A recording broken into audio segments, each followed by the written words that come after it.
नमस्कार, मैं Anand Jain Sridevi classes YouTube channel पर आपका स्वागत करता हूं, जहां हम विज्ञान, इंजीनियरिंग और आर्किटेक्चर विषयों में रुचि बढ़ाने और विषय समझ को बेहतर बनाने के लिए कोशिश कर रहे हैं। आज हमारी आर्किटेक्चर की ग्रीन बिल्डिंग प्लेलिस्ट में जानते हैं फेनेस्ट्रेशन डिज़ाइन के बारे में। घर का जो बाहरी गवाक्ष होता है उसकी डिज़ाइन किस तरह से रहनवासियों की भलमानस का काम करती है और भवन के इस्तेमाल के दौरान ऊर्जा खपत को कम रख के पर्यावरण पर भवन के दुष्प्रभावों को नियंत्रित करती है, इसे समझते हैं। और हम जानेंगे वीडियो में भारत के अलग अलग जलवायु क्षेत्र और प्रत्येक जलवायु के लिए किस तरह से फेनेस्ट्रेशन की डिज़ाइन की जाती है, ताकि हम जलवायु के अनुरूप सोलर हीट गेन कोएफिशिएंट और यू वैल्यूज को नियंत्रित कर सकें। साथ ही साथ दिन का उजाला और क्रॉस वेंटिलेशन किस तरह से प्राप्त होता है उसे भी समझते हैं। शुरू करते हैं। घर की बाहरी दीवारें, दरवाजे, खिड़कियां, ग्लास पैनल, कोई रोशनदान या स्काईलाइट, छत, ये सब घर के आवरण या दायरे में शामिल हैं। ये बिल्डिंग एनवलप के हिस्से हैं और ये बिल्डिंग एनवलप, भवन का आवरण, घर के लिए एक सुरक्षात्मक त्वचा के रूप में कार्य करता है, जिससे हम एक ही दिन में जो अलग अलग दिन और रात की स्थितियां होती हैं उस दौरान और वर्ष में अलग अलग मौसमों में घर के रहनवासियों के लिए आराम की स्थितियों का निर्धारण कर पाते हैं। भवन के इस बाह्य आवरण पे खिड़की, दरवाजे, रोशनदान, गवाक्ष फेनेस्ट्रेशन कहलाते हैं और ये फेनेस्ट्रेशन इमारत के आवरण में जो खुलापन है या जो फ्रंट पोजीशन है उस पर क्या पारदर्शिता है उसे प्रदर्शित करते हैं, ताकि हमें भवन के अंदर प्राकृतिक दिन का उजाला, हवाओं का परिसंचरण और भवन में बाहर से जो संपर्क के रास्ते हैं, बाहर से इमारत तक पहुंच का जो साधन है वो इन्हीं फेनेस्ट्रेशन से प्राप्त होता है। ये जो फेनेस्ट्रेशन पार्ट हैं वो भवन में एक दोहरी भूमिका निभाते हैं। वो बाहर की वातावरण परिस्थितियों को घर के अंदर नियंत्रित रूप से लाने और घर के अंदर के हालातों को बाहर भेजने का काम करते हैं। किसी भी इमारत में जो फेनेस्ट्रेशन है वो भवन के इस्तेमाल के दौरान ऊर्जा खपत, आराम की स्थितियां बनाने के लिए कितनी होगी उसे नियंत्रित करता है। साथ ही साथ एक भवन का एस्थेटिक सेंस, सौंदर्य बोध कैसा होगा उसको भी फेनेस्ट्रेशन प्रभावित करता है। किसी भवन में खिड़की, दरवाजे, खुलापन, रोशनदान जो कि गवाक्ष या फेनेस्ट्रेशन के अंग हैं, उनके डिजाइन में दो मूल विचार है। एक, इन गवाक्ष फेनेस्ट्रेशन की अभिविन्यास, ओरिएंटेशन कैसी है, और दूसरा, इन फेनेस्ट्रेशन हिस्सों की संख्या और भौतिक आकार कैसा रखा गया है। अगर एक भवन के फेनेस्ट्रेशन को भवन के समीप सूर्य की पूर्व से पश्चिम की तरफ जो गति होती है उसके अनुसार वहाँ क्या प्राकृतिक हवा का संचरण है उसे देखते हुए और उस स्थान की जलवायु को ध्यान में रखते हुए की जावे तो ऐसा फेनेस्ट्रेशन भवन के रहनवासियों के लिए ज़्यादा आराम की स्थितियां बना सकता है और भवन के उपयोग के दौरान रहनवासियों द्वारा ऊर्जा खपत की मात्रा को कम करके भवन का जो ऊर्जा उपभोग के कारण पर्यावरण पर दुष्प्रभाव होते हैं उन्हें भी नियंत्रित कर सकता है। एक अच्छा डिजाइनर जब फेनेस्ट्रेशन को निर्धारित करता है तो वो निर्माण स्थल की जलवायु, स्थानीय रूप से किस तरह की निर्माण सामग्रियां उपलब्ध हैं, जो स्थानीय परिदृश्य है, समीप में क्या लैंडस्केप कंडीशंस हैं, भवन के रहने वाले लोगों की क्या जीवन शैली और आवश्यकताएं हैं, और भूस्थल और भवन की जो दूसरी भौतिक विशेषताएं और कारक हैं उन सभी का ध्यान रखता है। जैसे इस भवन में ये जो गवाक्ष हिस्सा है वो उत्तर दिशा को, उत्तर हमारे तरफ भवन के सामने है, उसके अभिमुख है और इस उत्तरी भाग में हमने अधिकाधिक मात्रा में फेनेस्ट्रेशन, खुलापन, खिड़की, दरवाजे रखे हैं ताकि इस भवन में स्वाभाविक रूप से पूरे वर्ष भर दिन का उजाला अच्छी मात्रा में प्राप्त हो जावे और सूर्य की सीधी विकिरण किरणें भी अंदर सौंध और सोलर हीट गेन, ताप में वृद्धि के कारक ना बन पाए। किसी भी भवन के गवाक्ष फेनेस्ट्रेशन की डिजाइन भवन किस जलवायु क्षेत्र में स्थित है उसके साथ गहरा संबंध रखती हैं। अगर हम भारत में देखें तो भारत में 4 प्रचलित जलवायु रूप हो सकते हैं। ये जो लाल रंग से परिभाषित क्षेत्र है ये गर्म और शुष्क भाग है जो ज़्यादा ताप और कम नमी से परिभाषित किया जा सकता है। इसमें राजस्थान का अधिकांश हिस्सा है, कुछ हिस्सा गुजरात और मध्य प्रदेश का है, महाराष्ट्र का भी काफ़ी बड़ा भाग गर्म और शुष्क हॉट और ड्राई क्लाइमेट रखता है। एक दूसरा प्रभाग ये तटीय प्रदेश हैं जिन्हें हम वार्म एंड ह्यूमिड गर्म और आर्द्र कहते हैं, जहां नमी की मात्रा ज़्यादा है, जिसमें संपूर्ण तमिलनाडु, केरला, कर्नाटका, आंध्र तेलंगाना का काफ़ी हिस्सा, छत्तीसगढ़, पश्चिम बंगाल और पूर्वोत्तर भारत शामिल है। एक दिल्ली और उत्तरी मैदानी भागों का क्षेत्र है जो कंपोजाइट है, सम्मिश्र प्रकार का है, जिसमें गर्मियों में बहुत उच्च ताप की स्थितियां हैं और सर्दियों में निम्न ताप स्थितियों के साथ ठंड की स्थितियां हैं। तो वो गर्म और ठंडे का मिश्रण बढ़ा हुआ कंपोजाइट एरिया है। और एक हिस्सा जम्मू कश्मीर, हिमाचल, उत्तराखंड और अरुणाचल प्रदेश का ठंडा हिस्सा है। तो इस तरह से हम कह सकते हैं कि पूरे संपूर्ण भारतवर्ष में 4 जलवायु स्थितियां हैं: hot and dry, warm and humid, composite और ठंडे जलवायु वाले भाग। गर्म और शुष्क जलवायु की हवा में भीषण तीव्र गर्मी होती है और वो बहुत शुष्क प्रारूप की होती है। और ऐसी स्थितियों में भवन में पूरे अग्रभाग में, फ्रंट फेस में जो खुले स्थान रखे जाते हैं उनके आकार छोटे रखे जाएंगे और इस तरह के खुले स्थान या फेनेस्ट्रेशन को पूरे भवन के अग्रभाग में वितरित कर दिया जाता है सभी जगहों पे। इससे प्राकृतिक दिन में उजाला और वायु संचरण तो प्राप्त होगा ही होगा, साथ ही साथ भवन के अंदर गर्मी की मात्रा भी कम प्राप्त होगी, क्योंकि छोटे जो आकार के फेनेस्ट्रेशंस हैं वो गर्मी के विकिरणों को, सोलर हीट गेन कोफिशिएंट को काफी हद तक कम कर देंगे। इस जलवायु में भवन के फेनेस्ट्रेशन डिजाइन में फेनेस्ट्रेशन के ऊपर शेडिंग, छायांकन की भी बहुत इंपॉर्टेंस है। उत्तरी प्रभाग में जहाँ सीधी किरणें अंदर नहीं आती है वहाँ विशेष छायांकन की जरूरत नहीं है, लेकिन दक्षिण और पश्चिम भाग में या तो फेनेस्ट्रेशन ओपनिंग्स कम रखी जाएगी या उनमें उचित प्रकार का शेडिंग, छायांकन की व्यवस्था होगी। खिड़की दरवाजों के फेनेस्ट्रेशन में लोवर युक्त या जालीदार फेनेस्ट्रेशन का इस्तेमाल किया जा सकता है ताकि हमारी विकिरणों की सीधी तीव्रता घर के अंदर सौर गर्मी का विस्तार ना कर पाए और प्राकृतिक उजाला और वायु संचरण प्राप्त होता रहे। अगर ये बहुत कठोर रेगिस्तान जैसी जलवायु परिस्थितियां हैं तो हमारा ये जो फेनेस्ट्रेशन है वो न केवल प्राकृतिक वेंटिलेशन जो हमें चाहिए उसे प्रदान कर रहा है, पर साथ ही साथ वो अपने साथ अनचाही ऊष्मा को भी अंदर ले आएगा और जिससे भारी असुविधा हो सकती है। तो हमें फेनेस्ट्रेशन को डिजाइन करते समय सोलर हीट गेन को, सौर विकिरणों से भवन के अंदर ऊष्मा की प्राप्ति ज्यादा ना हो, साथ ही साथ वेंटिलेशन से भी ऊष्मा अंदर ना आए, इन सभी बातों पर ध्यान देना जरूरी है।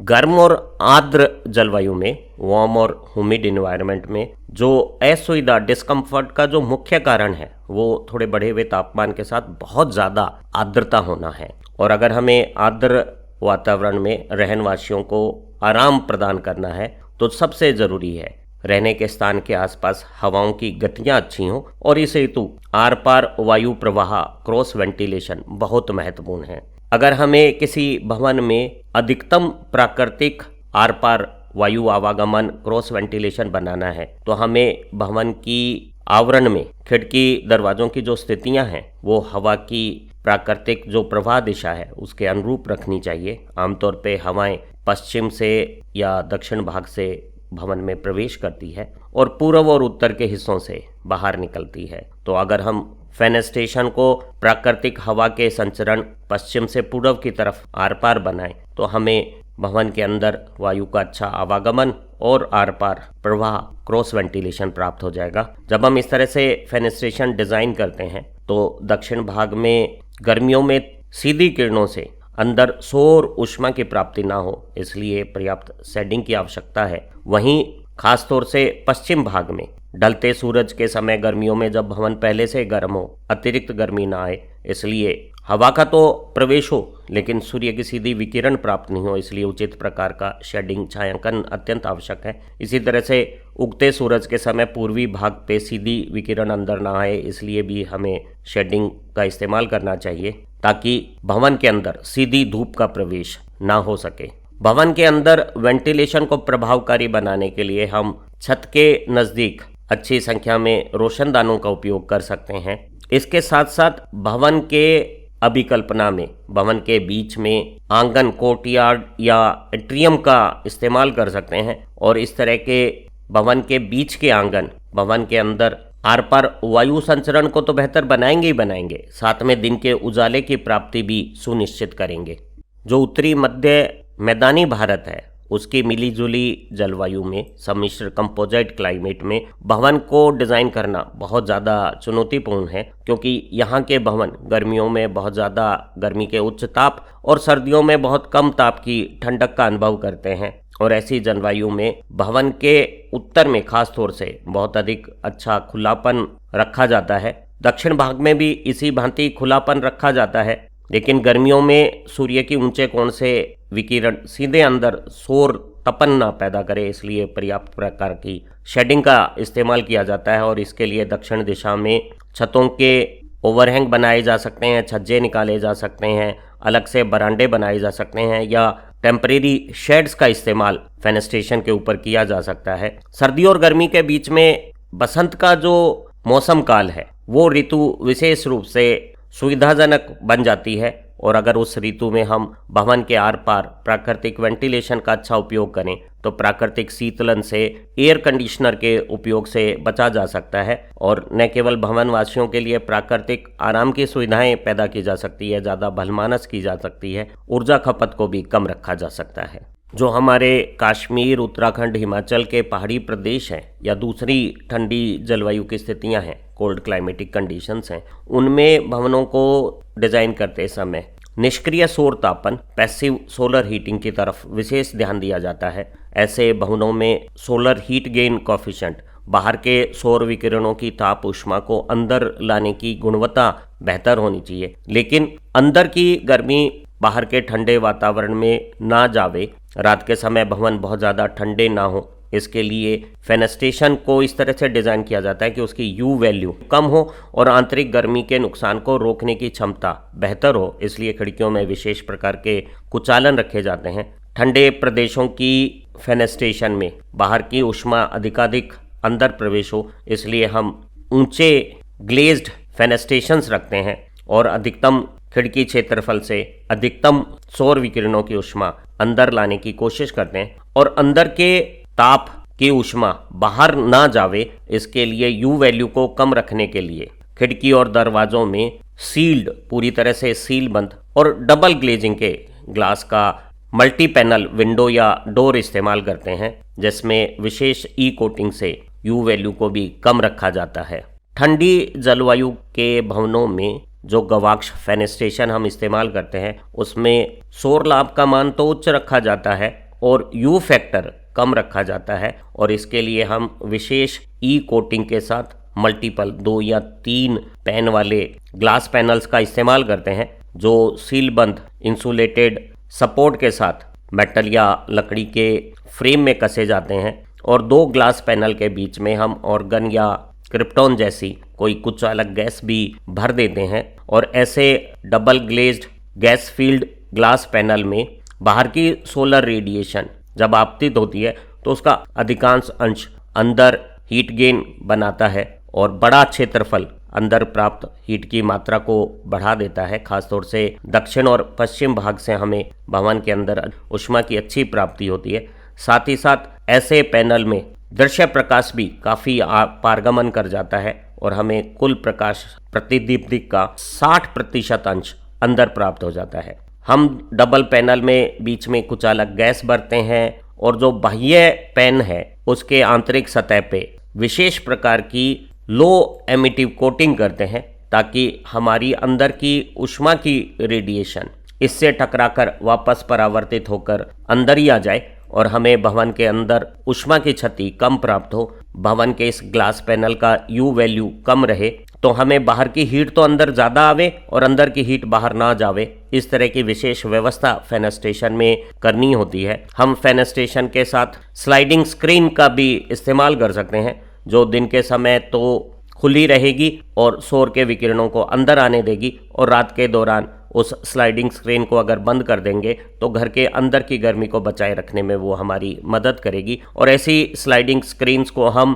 प्रकाश पर आधारित सेंसर से नियंत्रित कर सकते हैं और एक स्वचालित तरीके से भी ऐसे स्क्रीन डिवाइसेस को इस्तेमाल करते हुए भवन के रहनवासियों के आराम को सुनिश्चित किया जा सकता है। हीट एनर्जी है, जो ताप की ऊष्मा ऊर्जा है, वो हमेशा उच्च ताप से निम्न ताप की तरफ बहती है। दिन के समय जब बाह्य वातावरण में सूर्य विकिरणों से ताप अधिक है, अंदर की स्थितियों में ताप कम है, तो ऊष्मा ऊर्जा भवन के एनवलप आवरण से बाहर से अंदर आती है। वहीं रात्रि के समय जब बाहर ठंडक हो गई है तो अंदर की ताप ऊष्मा बाहर की तरफ निकलती है। अगर हमने भवन के आवरण को ठीक से डिजाइन नहीं किया है, फेनेट्रेशन सही नहीं है, तो ऐसी स्थितियों में ऊष्मा का ये जो आवागमन अधिक मात्रा में होने पर, खासतौर से जब बहुत कठोर जलवायु स्थितियां हैं, गर्मियों में बाहर का ताप काफ़ी अधिक है और हमें कंफर्टेबल 25 डिग्री सेल्सियस या उससे कम ताप अंदर चाहिए, तो ऐसी स्थितियों में बाहर की ऊष्मा रहनवासियों के आराम को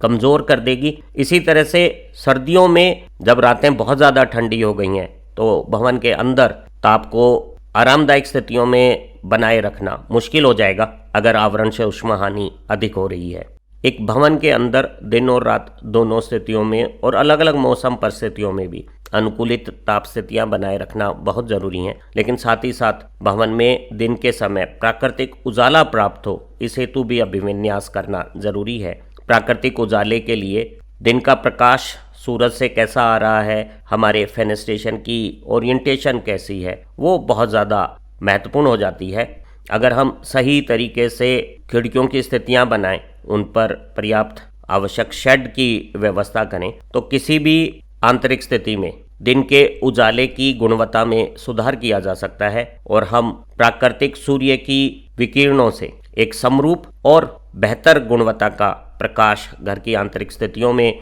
प्राप्त कर सकते हैं, जो रहनवासियों के न केवल शारीरिक स्वास्थ्य को फायदा पहुंचाएगा, उनकी मानसिक अवस्था को बेहतर बनाएगा। इससे उनकी रचनात्मकता और उत्पादकता बढ़ जाएगी और इस तरह के प्राकृतिक उजाले से हमारी दिन में कृत्रिम प्रकाश की आवश्यकताएं कम हो जाएंगी, ऊर्जा की खपत कम हो जाएगी और भवन के इस्तेमाल से ऊर्जा खपत के कारण जो पर्यावरण पर दुष्प्रभाव आते हैं उन पर भी अंकुश लगेगा। भवन में उत्तरी मुखी खिड़कियां, दरवाजे और खुले स्थान पर्याप्त रोशनी प्रदान करते हैं और सूर्य की सीधी विकिरणें भी किसी भी दिन या मौसम की स्थिति में घर के अंदर सीधे प्रवेश नहीं करती, तो हमें कोई विशेष प्रकार की शेडिंग या छायांकन की भी आवश्यकता उत्तरी भवन के मुख पर आवश्यक नहीं है। दक्षिण मुखी खिड़कियां भी घर के अंदर पर्याप्त धूप और उजियाला प्रदान करती हैं, लेकिन वो सीधी अंदर घुस के कमरों को गर्म भी कर सकती हैं। गर्मियों में इस तरह की सौर ऊष्मा प्राप्ति अवांछनीय है,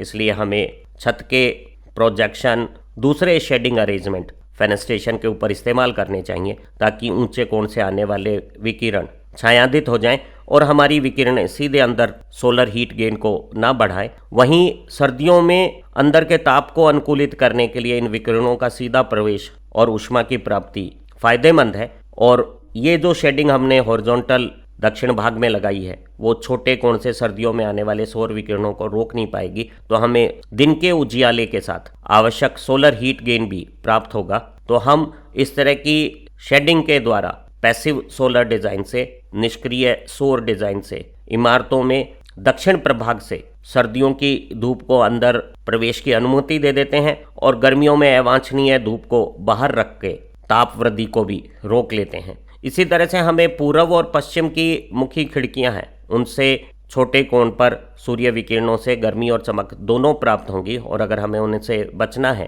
तो खिड़कियों के ऊपर हमें हॉरिजॉन्टल और वर्टिकल फिन्स के कॉम्बिनेशन की छायाएं या पेड़ पौधों की, वनस्पति साधनों की प्लांटेशन का उपयोग करना चाहिए। एक भवन में जो ज़्यादा समय तक उपयोग होने वाले दिन के स्थान हैं, जैसे कि रसोई घर, लिविंग रूम, ड्राइंग रूम, बैठक इत्यादि, इनमें अच्छी रोशनी होनी चाहिए, प्राकृतिक उजियाले की व्यवस्था होनी चाहिए। इन स्थानों को पसंद से उत्तरी प्रभाग के पास होना चाहिए या इन्हें हम भवन के दक्षिणी दिशा में भी अभिविन्यासित कर सकते हैं ताकि हमें प्राकृतिक प्रकाश प्राप्त हो। उत्तरी दिशा में जब हम प्रकाश प्राप्त करते हैं तो विकिरणें सीधी अंदर नहीं आती, अतः में उत्तरी दिशा में फेनेस्ट्रेशन के ऊपर विशेष शेडिंग की आवश्यकता नहीं है, लेकिन दक्षिणी दिशा में गर्मियों में सौर ऊष्मा की प्राप्ति ज़्यादा ना हो, इसलिए हॉरिजॉन्टल शेडिंग अनिवार्य है। इसी तरह से हमें उगते सूरज की पूर्व दिशा में और ढलते सूरज की पश्चिम दिशा से विकिरण सीधे अंदर प्राप्त ना हो, तो हमें हॉरिजॉन्टल और वर्टिकल फिन्स जैसी शेडिंग का इस्तेमाल जरूरी है, ताकि हमें चकाचौंध से अंदर कोई परेशानियां प्राप्त ना हो। तो हम उत्तरी दिशा में बड़े खुलेपन रख सकते हैं और पश्चिम दिशा में तप्त घर में ऊष्मा और प्राप्त ना हो, इसलिए उचित छायांकन या भारी मात्रा में शटर्स लगाकर प्रकाश की प्राप्ति को रोक सकते हैं। अगर किसी घर में ये उत्तर दिशा है तो उत्तर दिशा में जो फेनेस्ट्रेशन में खिड़की दरवाजे खुलते हैं उनको न्यूनतम छाया की आवश्यकता होगी, क्योंकि पूरे वर्ष भर उत्तरी प्रभाग में अधिकांश भाग में जो सूर्य का प्रकाश गिरता है वो सीधा फेनेस्ट्रेशन पर नहीं आएगा, तो वहाँ किसी भी प्रकार की विशेष शेडिंग की आवश्यकता नहीं है। तो हम न्यूनतम शेडिंग के साथ उत्तरी दिशा में बड़ी मात्रा में अच्छी संख्या और बड़े आकार के फेनेस्ट्रेशन बना सकते हैं, और अगर ज़रूरत हो तो खुले प्रभाग भी रख सकते हैं। वहीं दक्षिण दिशा में गर्मियों में जो ऊंचे दोपहर की स्थितियों में सूरज की किरणें होती हैं उन्हें रोकने के लिए हम इस तरह की हॉरिजॉन्टल शेडिंग, क्षैतिज छायांकन का इस्तेमाल कर सकते हैं, जो किसी छत का विस्तार हो सकता है, खिड़कियों पर कोई क्षैतिज ओवरहैंग हो सकता है, और ये गर्मियों में ऊंचे कोण से आने वाली सूर्य की किरणों को फेनेस्ट्रेशन पे खिड़की दरवाजों पर गिरने से रोक देगा। वहीं सर्दियों में नीचे कोण के साथ सूरज की किरणें परिसर में सीधी गिर के जो हमें जरूरी सौर तापन होता है निष्क्रिय डिज़ाइन के लिए आवश्यक, वो प्रदान कर सकती हैं। तो ये क्षैतिज शेडिंग गर्मियों में प्रभावी रूप से सूरज की किरणों को रोकेगी, सर्दियों में कोई रोक टोक नहीं बनाएगी। वहीं पूर्व में उगते सूरज के लिए और पश्चिम में ढलते सूरज के लिए सीधी आने वाली किरणों को रोकने के लिए हमें बहुत सारी हॉरिजॉन्टल फिन्स या हॉरिजॉन्टल वर्टिकल फिन्स का कॉम्बिनेशन इस्तेमाल करना होगा, या फिर हम पश्चिम दिशा में एक तपते घर की आंतरिक स्थिति को सीधी विकिरणों से रोकने के लिए हम प्लांटेशन, पौधों के संयोजन का भी इस्तेमाल कर सकते हैं। वहीं ठंडे प्रदेशों में जहां हमें सोलर हीट गेन चाहिए, वहां हम फेनेस्ट्रेशन पे इस तरह की छायों का ज़्यादा इस्तेमाल नहीं करते हैं, ताकि हमें सूर्य का प्रकाश सीधा दक्षिण से भी और पूर्व और पश्चिम से प्राप्त होता रहे। घर के आंतरिक स्पेस में दिन के उजाले की गुणवत्ता में सुधार करने के लिए, प्रतिदीप्ति के स्तर को बढ़ाने और समरूपता प्राप्त करने के लिए हम ऊंची खिड़कियां क्लेस्टोरी का इस्तेमाल कर सकते हैं, जिसमें उपयुक्त परावर्तक पृष्ठों का भी हम उपयोग करते हैं। इसी तरह से उत्तरी मुखी खिड़कियां जो उत्तरी रोशनी को परावर्तकों की मदद से कमरे के अंदर विस्तृत करके चौंध रहित, समरूप और उच्च प्रतिदीप्ति का स्तर प्रदान करेगी, इनका इस्तेमाल कर सकते हैं। घरों के बीच में खुले आंगनों का इस्तेमाल, कोर्टयार्ड का इस्तेमाल भी सभी परिसर प्रभागों में दिन के उजाले की गुणवत्ता में सुधार करेगा। घरों और कार्यालयों में जब रहनवासी किसी आंतरिक स्थान का उपभोग करते हैं तो उनकी श्वसन प्रक्रिया में हवा में CO2 का स्तर बढ़ जाता है। कार्बन डाइऑक्साइड के साथ साथ अंदर के आंतरिक वातावरण में शरीर की गंध, नमी और दूसरे प्रदूषक तत्व भी घुल जाते हैं और ऐसी हवा बासी या स्टाल हो जाती है। और ऐसी स्टॉल, बासी हवा में सांस लेना गुणकारी नहीं है, वो स्वास्थ्य की दृष्टि से भी हितकारी नहीं है। तो ऐसी बासी हवा को, स्टाल एयर को फ्रेश एयर से बदलना जरूरी है, और इसके लिए हमें बाहर से प्रति व्यक्ति प्रति मिनट 15 क्यूबिक फीट, 15 घन फुट हवा की मात्रा प्रति व्यक्ति प्रति मिनट आवश्यकता रहेगी। और अगर हम ऐसी आवश्यकताओं को बनाने के लिए किसी भी कृत्रिम पंखों का उपयोग नहीं करते और सहज रूप से फेनेस्ट्रेशन के खिड़की, दरवाजे और खुले स्थानों के माध्यम से अंदर की बासी हवा सहज बाहर चली जाती है और बाहर से ताज़ी हवा अंदर आ जाती है, तो इसे हम प्राकृतिक वेंटिलेशन कहते हैं। हवा का संचरण सभी परिस्थितियों में बेहतर रहन स्थितियां प्रदान करता है, खासतौर से अगर ये गर्म और आर्द्र स्थान है, वार्म और ह्यूमिड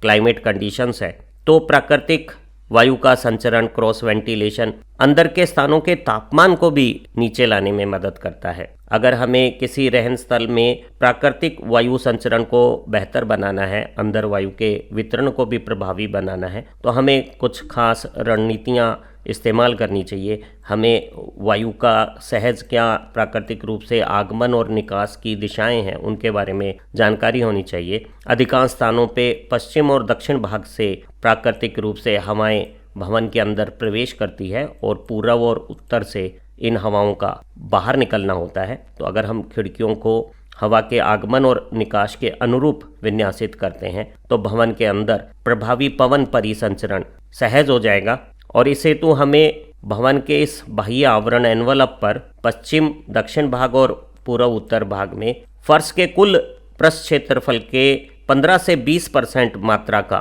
खिड़की क्षेत्रफल इस्तेमाल करना चाहिए। जब आवास में हवा एक तरफ पश्चिम से आती है और दूसरी तरफ पूर्व से निकलती है तो इसे हम क्रॉस वेंटिलेशन कहते हैं। लेकिन साथ ही साथ हमें हवाओं का परिसर में जहां रहनवासी है वहां वितरण डिस्ट्रीब्यूशन भी चाहिए। तो इस हेतु हमें खिड़कियों को बिल्कुल सपाट सामने न रख के अगर हम कुछ तिरछे विन्यासित करते हैं तो कमरे के अंदर हवा का डिस्ट्रीब्यूशन बेहतर होता है, क्रॉस वेंटिलेशन भी होगा। अगर एक आगमन स्थल के बिल्कुल पास ऑब्स्ट्रक्शन होगा तो हवाओं का डिस्ट्रीब्यूशन सहज नहीं होगा। लेकिन अगर ये ऑब्स्ट्रक्शन दूर हो तो कमरे में हवाओं का डिस्ट्रीब्यूशन हो सकता है। आगम और निकास अगर खिड़कियां पास पास हो तो कमरे का अधिकांश भाग हवाओं के परिवहन से मुक्त रहेगा और पूरे कमरे में हवाओं के वितरण के लिए जरूरी है कि आगम और निकास के बीच में दूरी अच्छी होनी चाहिए और परिसर में हवाओं की अच्छी गतियों के लिए आगम खिड़कियों की काट क्षेत्रफल छोटी और निकास की खिड़कियों की क्षेत्रफल अधिक होनी चाहिए। एक बड़े भवन में पश्चिम से हवा का आगमन और पूर्व से निकास बिना बाधा के सहज हो, इसके लिए जरूरी है कि घर के अंदर ड्राइंग रूम और डाइनिंग के बीच में या डाइनिंग और पैसेज के बीच में जो आंतरिक परिभाग हैं वो बिना किसी रुकावट के होने चाहिए। इसमें अगर दरवाजे हैं तो वो खुले होने चाहिए, या हम जालीदार खिड़कियों का इस्तेमाल 2 स्थलों के विभाजन के लिए करें तो हवा का निर्बाध आर पार क्रॉस वेंटिलेशन संभव हो जाएगा। भवन में अच्छे क्रॉस वेंटिलेशन के लिए ऊंचे खुले छत में स्लैब के ठीक नीचे क्लेस्टोरी विंडो या रोशनदान वेंटिलेटर का इस्तेमाल काफ़ी बड़े प्रभाग में करना चाहिए, ताकि अंदर इस्तेमाल के बाद गर्म हुई हवा हल्की होके जब छत के नज़दीक होगी तो वो रोशनदान के सहारे प्राकृतिक रूप से बाहर चली जाएगी। और इस स्टैक प्रभाव का इस्तेमाल वेंटिलेटर को छत के बिल्कुल करीब और बड़े आकार में बनाकर सहज रूप से किया जा सकता है और पूरे परिसर में क्रॉस वेंटिलेशन को प्रभावकारी बनाया जा सकता है। प्राकृतिक रूप से ताज़ी हवा के आगम और स्टाल बासी हवा के निकास के साथ साथ हमें हवा की मात्राएं और आंतरिक स्थानों पर हवा के संचरण को बेहतर बनाने के लिए कृत्रिम यांत्रिक वेंटिलेशन का भी सहारा लेना चाहिए। और हम ताप अनुकूलित की गई ताज़ी हवा की सप्लाई डक्ट से जो हवा का नीचे प्रवेश होता है वो प्रयोग के दौरान जब गर्म होके हल्की होने पे हवा जब ऊपर जाएगी तो वो उपयुक्त फॉल सीलिंग में रास्तों से निकासी के डक्ट में पहुंच जाएगी और यांत्रिक युक्तियों से हवा का आगम और निकास सुनिश्चित करके हम वेंटिलेशन को ज़्यादा प्रभावकारी और रहनवासियों के लिए ज़्यादा आरामदायक स्थितियां बना सकते हैं। गर्मी के दिनों में कृत्रिम साधनों के उपभोग और एयर कंडीशनिंग के लोड को कम करने के लिए अंदर फंसी हुई गर्मी को इसी तरह से यांत्रिक पंखों की मदद से एग्जॉस्ट किया जा सकता है और फ्रेश कूल एयर को खींचा जा सकता है। इस तरह से बाहर की ठंडी हवा को गर्मियों की रात्रि में अंदर लाकर एयर कंडीशनिंग लोड की आवश्यकता कम कर देगा। अगर परिसर के अंदर क्रॉस वेंटिलेशन में हवा के प्रवाह वेग को बढ़ाना है तो हमें आगम स्थानों को जालीदार और छोटे आकार का बनाना चाहिए, वहीं निकास स्थान को खुला और बड़े आकार का बनाना चाहिए। तो ऐसी स्थिति में छोटे काट क्षेत्रफल से आई हुई तेज हवा आराम से बाहर बड़े क्षेत्रफल से निकल जाएगी और पूरे परिसर में हवाओं का अच्छा प्रभाव वेग बना रहेगा। गर्म जलवायु के भवनों में बेहतर शीतलन के लिए इस तरह की वेंटिलेशन को बढ़ाने के लिए ये जो इंजीनियरिंग तरीका पवन के प्रभाव वेग को बढ़ाने का है, छोटे आगम स्थान और बड़े निकास स्थल का इस्तेमाल हम आधुनिक भवनों में भी कर सकते हैं। राजस्थान की राजधानी गुलाबी नगर जयपुर में जो प्रसिद्ध हवा महल है उसमें हवा के आगम के लिए छोटे झनोकेदार स्थान बनाए गए हैं और पीछे की तरफ गलियारे में बड़े निकास द्वार हैं। तो इस हवा महल के ठीक पीछे के स्थानों पर हवा का तेज प्रवाह गर्म शुष्क वातावरण में भी बेहतरीन शीतलन का एहसास देता है और हम इसी तरह की परंपरागत इंजीनियरिंग डिज़ाइन आधुनिक घरों में भी इस्तेमाल कर सकते हैं। उम्मीद है इस खूबसूरत लर्निंग वीडियो ने एक घर के एनवलप में फेनेस्टेशन के डिज़ाइन गवाक्ष को किस तरह से निर्धारित करते हैं वो आपको अच्छी तरह से समझा दिया है, और हम अलग अलग जलवायु परिस्थितियों में किस तरह का फेनेस्टेशन रखते हैं वो बात आपके समझ में आई होगी। आपको सोलर हीट गेन कोएफिशिएंट और यू फैक्टर को नियंत्रित करने के लिए मल्टी पैनल ग्लेजिंग डोर और विंडो पे किस तरह से काम आती है ये भी समझ आया होगा। हमारी इसी प्लेलिस्ट की दूसरी लर्निंग वीडियो आपकी ग्रीन बिल्डिंग समझ को बेहतर बनाएगी। अगर आपको हमारा ये लर्निंग वर्क पसंद आया है तो इसे लाइक भी कीजिएगा और अपने दोस्तों के साथ शेयर कीजिएगा। आप अच्छा पढ़ें, तरक्की करें। Have a nice time. Thank you very much.